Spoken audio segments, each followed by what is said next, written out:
Yo, if you haven't heard this, then you've been living up under a rock, or you don't have cable. But either way, judging from the title below, you already know what we about to get into. I'm not going to waste any more time because we have a lot to cover about this topic. So, Lee, let's kick it off. All right, welcome to EOP, and we're talking about surviving R. Kelly. Okay, so this whole thing is crazy and has been ongoing since the 90s, like, to be frank. For all you young millennials out there and you young people that don't know, this has been going on for a while. These accusations are not new. We've all known deep down inside who R. Kelly really was. It's just unfortunate that it took this much time for all of these women to feel strong enough to voice what happened to them in their experience. And it also sheds light on what R. Kelly went through himself as a child too. Because I don't know if any of y'all are aware, but it's been said that him and his youngest brother, to be exact, were molested as children by a family member, and it's rumored to be his older sister. And this just plays back into how we all need to be watching our children constantly, because the world now has changed so much from before, when you could leave your front door open and not have to worry about somebody just walking in your house or robbing you, to the point where you can't even leave your children with family anymore because you just don't know. That's why it's important that you have a good relationship with your children so that they understand they can come talk to you and that you believe what they say, number one, and that they feel safe with you to confide in you if something like that were to happen to them. But also, parents need to be very vigilant of their children, who they're hanging out with, who are their parents, do they have backgrounds, have they gone to jail? Like, these are all things that need to be known in case, in regards to children, because I'm pretty sure these parents of these girls didn't expect that this was going to happen to their child. Yeah, and to elaborate a little bit more on that situation, it was a family of 3 that went to our R. Kelly concert, and they brought their 17-year-old daughter to the show. Now, I have several problems with this, especially for the father. You know what R. Kelly's music stands for, well, majority of it, because you have the part of R. Kelly that has the soulful music, and then he has the grown folks music. Everybody knows that, and it's never changed. You could go through album and album, you'll see it. I mean, he started off with the soulful music when he did I Believe I Could Fly for the Space Jam soundtrack, but nevertheless, you don't bring your 17-year-old to R. Kelly concert. As a man, I'm sorry, but you kind of failed. But I can see how he felt like nothing should have jumped off, because, it's one thing if you just bought your daughter tickets to R. Kelly and sent her by herself or with her friends. Right. But he's thinking, okay, I'm her father, this is her mother, we're here together, and because I'm here, nothing should happen to my child. Right. But unfortunately, numbers were exchanged. The girl was brought on stage. The girl was brought on stage, brought backstage. She sang for him a little bit, even though I'm pretty sure R. Kelly would have gave her anyway. And the fact that she was an inspiring singer, and he pulls that with a lot of the young girls. They want to be singers, dancers, or working in entertainment. And he's just using that to his advantage because he is attracted to minors. And that's just what it looks like. Sure, he's had a few grown girlfriends, and he was married at one point. But the fact remains that it's clear that he has a fetish for young females. And I'm sorry, your preference cannot be illegal. You can prefer any race, you can prefer a gender, you can prefer no gender, whatever. But what you cannot prefer is somebody under a certain age. Like, that's wrong, and especially when it crosses it being illegal or borderline just kind of wrong. Like those grown men that would hang out at the school waiting for the seniors that are 18 years old. Yeah, that's still creepy to me. And the ones that will wait until somebody turns 18, like the Tyga and Kylie Jenner situation. Honestly, he didn't even wait. That's a whole nother story, because they actually started dating while she was 16. And I guess that's the consent law over there in California. So I guess it was legal, but it's still creepy, people. 16. You're still a child. You're still a child. You're still learning about the world. You can't even vote.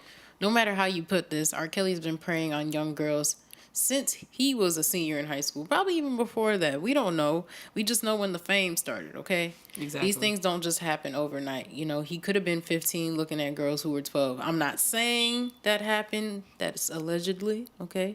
But when you're molested as a child, there's a lot of psychological errors, you know, Yeah, that because transpire in your future. Yeah, because that can mess up your love map as a child for what we perceive as what is normal to, oh, you know, it's okay if I find young children attractive, or oh, it's okay if I like really really old guys and I'm super young or something like that. It it does something to people, and we all know it does, because how many times have you been talking to a friend that you know who is a part of the LGBTQ community who said, oh, you know, well, I'm primarily like this because I was molested at insert age by insert family member or family friend or whatever the case may be. Yeah. Because that happened, that started a chain reaction to the way that they perceive love and affection, respect for themselves, not being humiliated. It messes up so much. And for somebody to go through that as a child and then grow into an adult and then not be corrected, or they take enough initiative to say, hey, I need to go get counseling. Yeah. So that I can move past this, heal, and then become a better person. Right. Whereas you have Mr. R.Kelly, Mr. Robert here, who this happened to him and his brother, and they, even in the fame, he still didn't go and get counseling. Yeah, and as a child, they said he was very shy. He would just stay home and, you know, play his piano, you know, compose music. He taught himself actually how to play piano by ear, which is impressive. No matter what you have to say about it, it is still impressive that he was able to do that. But it doesn't justify all the wrongdoings he's done in the past 20, 30 years. I mean, it does not excuse whatsoever. It doesn't. It's still wrong at the end of the day. No matter how much time has passed, even if these women are indeed adults in their 30s, it doesn't matter. Assault, abuse, rape, all of it's bad, because that's essentially what Lifetime uncovered. It was the fact that he forced these girls to perform sexual acts on each other when they probably were not comfortable with that. And how could they? Because he started grooming them when they were prepubescent or pubescent teenagers. So it's just like, he's grooming them. Yeah. He groomed them from the start so that it would be hard for them to say no, hard for them to stand up for themselves and realize their self-worth, and realize how much that they do have family that loves them, regardless of whatever he was trying to tell them. And it's all because he found a way to not only play on their career or their ambition, but also play on their heartstrings. Like, I believe with his ex-wife, she said she fell in love with him because he admitted to her that he was illiterate, and then he asked her to help him learn how to read. Yeah. So you open up that door into vulnerability, you know, and he knew how to play off that and eventually turn her into the victim. Reverse psychology. I mean, the man is actually smarter than what people think. It's sad to say he's smart in this regard, but if you want to just be honest about it, he is, because, you know, a person who's considered dumb, you know, which is very illiterate. If he was that illiterate, he wouldn't be able to do all this stuff, in my opinion, because he operates like a dictator. Not even that, he operates just like a true predator. He made it so that they were isolated. He made it so that they felt worthless. He made it so that made sure that they knew that he was physically, like, above them. Like, I will beat you down because you made me mad. I'm going to put you on punishment. And just like they said in the clips, you know, from the clinical psychologist that did interview for the docuseries, it starts off with little things. He asked him to call him daddy during sex, and then it goes from call me daddy all the time to now I don't want you to leave this room. Now I don't want you to wear those clothes. I want you to wear these clothes because I want you in these clothes. And him having these runners, that's the other thing that completely blows my mind. All the other people, adults, who were aware of what was going on while it was happening. They knew they were being sent out to go find 15, 16-year-old girls to bring back to R. Kelly. They knew that there were these women in the house where he had such control over them that they had to text the runner to ask R. Kelly if it was okay for them to go to the bathroom. It was a point in the docuseries where R. Kelly's ex-wife said he couldn't read or write properly, which we knew already. So, who was booking these flights? Who were taking these women to the hotel? Who was writing these agreements and these contracts that made it seem like the victim was stealing from R. Kelly or doing something wrong so that he wouldn't get caught up in the line of fire, because he learned from the first lesson back in the 90s when he went to trial. Yeah. So now he was like, I have to have a paper trail. Even if I can't read, I need them to sign these documents. I need this. I need that. And it's just like, that is a true predator at the end of the day. And I feel like that's why most of them actually took the settlements, because it was going to be hard to prove anything else in court without the tapes. Because obviously, I believe, well, we don't know for sure, but allegedly those tapes don't exist anymore. It's a sad situation, but hopefully this docuseries will bring everything to the light and people won't support a predator like this anymore. Or any predators. Yeah, definitely. And this, because he's not the only one. Okay, no, he's not. Definitely not. I mean, Charlie Sheen was walking around here knowingly trying to infect people. Yeah, and the casting couch is a real thing in Hollywood. Directors will have actresses or other actors sleep with them just to get the roles, to keep their jobs, etc. It's sad, but it's true. So Hollyweird, it's a real place. Not Hollywood, Hollyweird. I feel bad because the adults that were around to see all of this take place and who said nothing, it just makes me feel, with all the people who are around to witness all these things happening and to see that they're doing these interviews and crying, talking about it shouldn't have happened, or they wish they could have done something differently, which I'm sure, but it's like, you had the time to speak up and let it be known. He could have went to jail the first time had somebody had enough courage to be that person to say, no, I saw you with an underage girl, and testified. But nobody did that then, and now everybody wants to come out with it, and not to throw any type of shade, not to be disrespectful, but now I see these people coming out with book deals, talking about I'm going to let y'all have all the details in the book deal, but trying to get paid and benefit off of it. Not to say that they shouldn't, especially the victims, but it's just to say, how low have we sunk? Yeah, as people. Exactly. And it's been a lot of opinions floating around, obviously, on social media, and Facebook being the main one. And I've seen a lot of people commenting and saying, hey, well, these girls knew what they were doing. They were being fast. They were fast. What you 13, 14 doing at an R. Kelly concert or R. Kelly trial? Why are you engaging with him? That's not the point, people. They're still children. Children's brains are not fully developed until the age of 22? Yeah, 21, 22. 22, exactly. So obviously they didn't know what they were getting into. And exactly. And why are you blaming the children?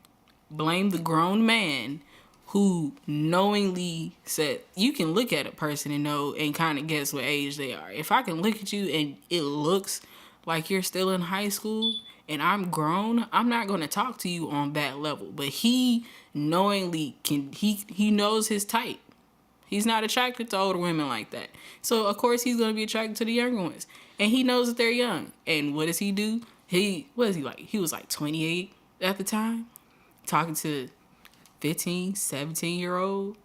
He knows what he's doing. He knows that he's wrong. And he's been telling us in his music for the longest. Age ain't nothing but a number. It seems like you're ready. Ready for what? Because if I'm an adult, I know what's coming next. If I'm a child, I don't know what's coming next. So no, I'm not ready. You Are Not Alone that he wrote for Michael Jackson was actually a song written for one of the girls he had relations with, and she ended up having an abortion. Yeah, like I said, she ended up having an abortion, and the song was written about her. So that's a chilling detail, you know. Like, obviously, a lot of artists put their personal perspective in their music, but when it's something dark and as chilling as R. Kelly's experiences, it definitely sets a new tone for the music you listen to. I mean, come on now, that's one of Michael Jackson's best songs in the 2000s. Yeah. You know, so to know that was written about a girl he was having relations with, and she ended up deciding to get rid of the child because she was scared to know what would happen to the child. Mm-hmm. You know, that perplexes a lot of people, and it's just sad to see our classics, our hits, go to waste like this. Yeah, but then that brings it into the tell topic debate, if I rather, the debate of, do you separate the art from the artist, and how do you still love the art but not support what they do in their day-to-day life? And that can go either way. It really just depends on your morals, your personality, and what you really feel and believe is right. But it still sucks because there goes our classics. You know what I'm saying? Yeah. I feel like there's not going to be any more "Step in the Name of Love" at the family reunion or at somebody's wedding now, because all this stuff is come to light, and now nobody wants that association. Yeah, I Believe I Could Fly. You could go ahead and cut that out your graduation. It's over. Go back to Prompt and Circumstance. Like, for real, because that one's done. We can't even do it anymore. Got me looking at Space Jam like I shouldn't even enjoy it because of one song, because of what this man has done and all the lives he's ruined in the process. Well, the moral of the story is that, you know, what goes around comes around. Full circle is in full effect. I mean, you should have. I just wish he would have made better decisions. And like you said earlier, he did have the money to go get the help. He had it. And he still has. I mean, you know, it's never too late to go seek counseling, go to some type of 12-step program, maybe a rehab center. And I'm sure they do have centers like that for people who have Or if he feels dark sexual urges. right, or if he really feels like his urges will not be changed even with help, then bro, go ahead and make the decision. Just go ahead and chemically castrate yourself. Woo. Just go ahead and shut it down. Shut down the hormone factory. Let it go. Just let it go. Because if he doesn't seek help, he's going to do, and clearly he can't be brought up any charges at the moment because the girls currently from last year are adults. Right. And the ones from in the past are clearly of age and past the legal statute. So he's just going to have to watch himself. He's going to have to get help. Or if he doesn't, he's just going to slip up and he will end up in jail. Because we can't try him on that tape from back in the 90s. But if he messes up with another underage female, we can get him from that one. Yeah, and there is no double jeopardy there. No, it isn't. And the people who were around him, like we stated earlier, shame on you guys. I mean, you're just as accountable as he is, because you knew he was sleeping with underage girls. You knew he had underage girls in his hotel rooms, his houses, Giving on the them tour auditions. bus. Yeah, like, come on now. What kind of auditions? We know that's not an audition. Please, what do you have to audition a 13-year-old girl in a hotel room for? Please let me know. We've all seen enough episodes of Law and Order SVU to know that was just a case gone bad. Real bad. It's not rocket science. I mean, a 34-year-old man with a 13-year-old girl, unless that's not a parent or a guardian, I see that to be an issue. Mm-hmm. And it's like, I do feel like those parents weren't expecting this. They weren't. And I really feel bad for them, because there are lots of people online saying that they were pimping their daughters out to R. Kelly. No, that's probably not the case. If you have a child whose sole dream is to be an entertainer on any level, and that's what they're really passionate about and devote a lot of time to growing up, of course you're going to want to try and do everything you can as a parent to support their dream and help them, regardless of how you feel about them going into that profession. Now, I know they probably weren't expecting R. Kelly to take to their daughters that way, thinking, okay, that stuff happened back in the 90s. Maybe it was just allegations. Maybe there was no real evidence, but the evidence is in the music. Now, keep in mind, folks, He's illiterate. He can't read or write. All he can do is sing. What do you do when you can't read or write, but you have a story to tell, or you have something sitting on your soul that you need to let go? He sings it out. He's giving us the information. He's giving us the evidence. Shoot, he put out that extra long song, I Admit. Right. And that song was like 15 minutes. That's what an illiterate person with vocals will do. He had to sing it out because it was weighing on his heart and on his soul. Because he probably feels bad. I hope he feels bad for what he's done. I do feel like he feels guilty because for you to put out a 15-minute song and you did admit to certain things on that record, you have to feel dirty at that point. Like, your conscience is not clear.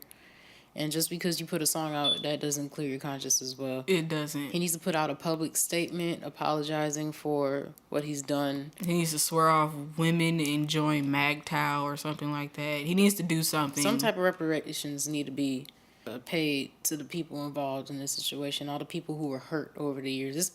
These girls, they're going to be psychologically damaged for the rest of their lives. Or they're always going to remember. Because some of them may go and get help. Yeah, I hope most of them went and, got some type of help. So I don't want to necessarily say psychologically damaged for the rest of their lives, but it's always going to be something. It's going to linger like a shadow. Exactly. It's just going to be there. But, hopefully them going through the process of the documentary, it was therapeutic for them and they were able to let some of that hurt go, let some of the pain go. Right. I just hope that that with this being shown, that it shows and puts a spotlight on just abuse, period. Child abuse and neglect, physical, mental, emotional, spiritual abuse of a partner, all of it. Really, it broadens it up to, okay, well, if you were technically, quote unquote, keeping women hostage, then it goes into sex trafficking. It could shine so many lights on so many subjects that we need to pay attention to as a society, because these things are happening daily. There's somebody's child out there that's getting abused and molested by a family member, friend right now. There's a woman out here somewhere in the world that's being beat by her husband or by her domestic partner. It's happening. There are people being sold and children being sold into sex trafficking on a daily basis around the world. And this is just one person, one celebrity, one person, and all the lives that simultaneously changed because he entered their lives. Like, imagine how it is for everybody else in the world. And how many kids are out here wanting help, crying out for help. Mm-hmm. How many women are out here crying out for help, who are too afraid to leave their situation, who are not strong enough to leave their situation by themselves. It takes time to get these people to number one, ask for help, and then number two, have the strength to leave. If this is a domestic partnership, to leave. Right, because on the documentary, they stated that a domestic partner will abuse them once, not twice, but several times throughout the whole relationship. It's a never-ending cycle. And for that victim to leave, they said it takes them... I think it was 7 to 10. 7 to 10. It was 7 to 10 times before the partner decides to leave from that abusive situation. So you could see how devastating that is. And the thoughts that they could be going through, the humiliation. If my partner forced me to perform sexual acts that I'm, number one, not comfortable with doing alone without any prompt whatsoever, and he forces me to do this time and time again, and if I don't do it, he tells me I can't eat, or he locks me in a room for days and days at a time because I didn't listen to him, or he actually physically beats me and yells at me because I decided to stand up for myself, because it drives these women to the point where they'll either think about killing themselves or trying to murder him to get away from the situation, because in their mind, that's the extreme. It's either he has to go so this never happens again, or I have to find the strength to leave so that this never happens again. And either way it goes, it's a tough call for that victim. R. Kelly, I feel like he was trying to cry out for help in his music a bit. Should have went and got real help instead Yeah. of crying out for help. You're a grown man, sir. Yeah. Open your mouth. You have the money and the wealth to get.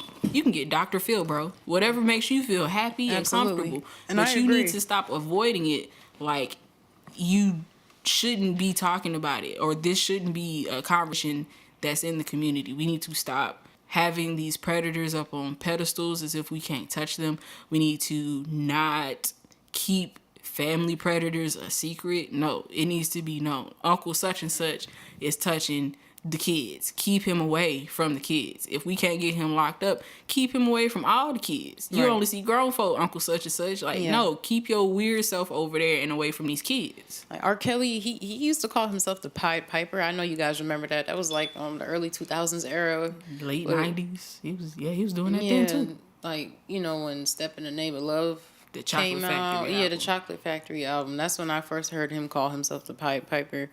And it's actually a tale about the Pied Piper. He lured over 130 children away by playing his pipe, but few people realize that the story is actually based on real events. And the events took place in St. John and Paul on the 26th of June in the town of Hamelin Lower. This happened in 1284. 1284. So for him to even know those origins of something like that and called himself the Pied Piper. All right, now So let's like, where you come up with that, Mister? I can't read. Exactly. That's my point. Exactly. So that's what I'm saying. It's other people involved into this, and this whole illiteracy thing. I'm not buying it. It's a front. I'm not buying it because you wouldn't be able to construct songs like that. You wouldn't be able to come up with this Pied Piper thing. You wouldn't even be able to control people the way you were if you were that illiterate. So cut the crap. But even if he's able to do all this and still be illiterate, that's the thing about predators. Predators are master manipulators because they zero in on your vulnerability, your self-confidence, your self-worth. They know how to target what they're looking for, and then they do subtle things to see if I can push you to the point where I can control you, which is exactly what they said in the docuseries. They said first to start off with a daddy, then it's I want you wearing these clothes, to no, you can't eat food, now you need to ask my permission to eat, breathe, sleep, go to the bathroom, do this, do that. He had to first throw the line out there to see, is she gonna let me do it? Because I believe one of his background singers, he tried it with her once and she said, I'm not that girl. Like, You're not going to control me. And he got upset at that because he knew he couldn't control her because she had too much self-worth, too much self-love, and self-respect to be demeaned like that. All right. Well, on that note, we want to hear what you guys have to say about it. Please like, comment, subscribe, and let us know how you feel. You can also Spam it message up. us. Yeah, you can message us on Facebook. Please. We're actually looking to expand our platform, so you'll see our podcast posted on different media outlets very soon. Thank you so much for listening. Don't forget, share us everywhere. Tell your people, tell your mama, your daddy, your Uncle Joe, all them. Tell them to come see us, come listen, come to our Facebook page, Instagram, leave a comment, all that good stuff. And until next time, family, this is Luna Star. I'm Lee. And this is EOP Podcast.